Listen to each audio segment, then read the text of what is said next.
Welcome. Today, we delve into a profound observation from the Stoic philosopher Seneca, an insight as relevant now as it was 2 millennia ago. He posited that we suffer more often in imagination than in reality. This simple statement holds immense power for anyone seeking personal growth and a deeper understanding of their own mind. It challenges our fundamental assumptions about the source of our distress. Before we explore this further, if you find value in examining these timeless principles for modern life, please consider subscribing to support the channel.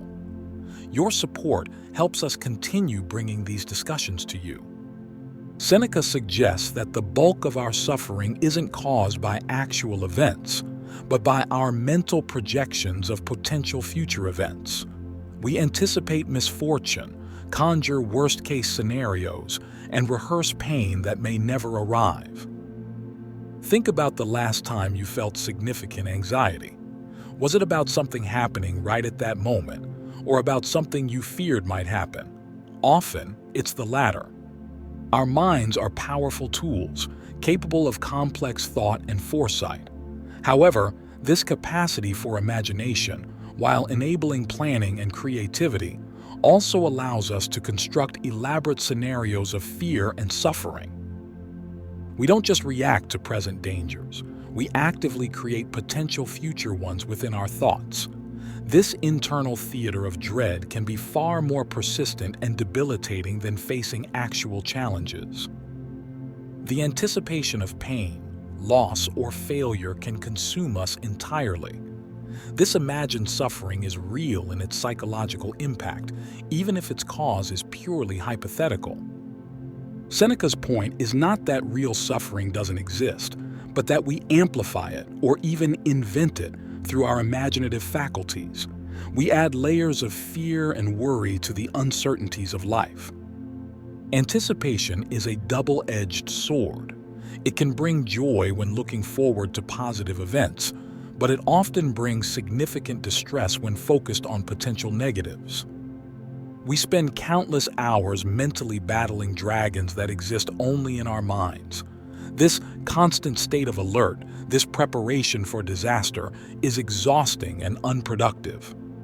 It drains our energy, diminishes our present joy, and prevents us from acting effectively in the here and now.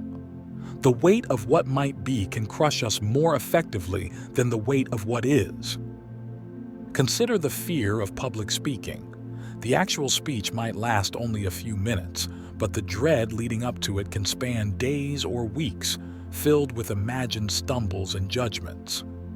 The suffering in anticipation often far outweighs the discomfort of the actual event, even if it doesn't go perfectly. This is the core of Seneca's observation. Why is imagined suffering often worse? Because reality, when it arrives, is often less severe than our fears. It presents concrete challenges we can address. Imagination, however, is boundless. It can conjure infinite variations of disaster, each potentially worse than the last. There are no limits to the catastrophes we can invent in our minds. Furthermore, real suffering eventually ends or changes. We adapt, we cope, we heal. Imagined suffering, fueled by rumination, can persist indefinitely, a loop of anxiety playing on repeat. We suffer not just from the fear itself, but from the fear of the fear, the worry about how we will cope with the imagined event. This adds another layer of mental burden. Understanding this distinction is crucial for personal growth. It allows us to identify when our suffering is a response to reality and when it is a creation of our own minds. If much of our suffering is self-inflicted through imagination, then we have the power to alleviate it. The key lies in bringing our awareness back to the present moment. Stoicism, the philosophy Seneca belonged to, emphasizes focusing on what we can control. We cannot control future events, but we can influence our reaction to them and our focus in the present. By grounding ourselves in reality, in what is happening now, we escape the endless loop of hypothetical suffering. We deal with challenges as they arise, rather than constantly bracing for imagined ones. This doesn't mean ignoring potential risks, but it means distinguishing between prudent preparation and debilitating worry. One is productive, the other is destructive. Cultivating mindfulness is a powerful practice here. It trains us to observe our thoughts, including fearful imaginings, without getting swept away by them. How do we apply this insight? First, become aware of your thought patterns. Notice when your mind drifts into fearful future scenarios.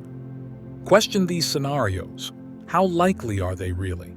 Even if they were to happen, are you underestimating your ability to cope? Challenge the narrative your imagination is creating.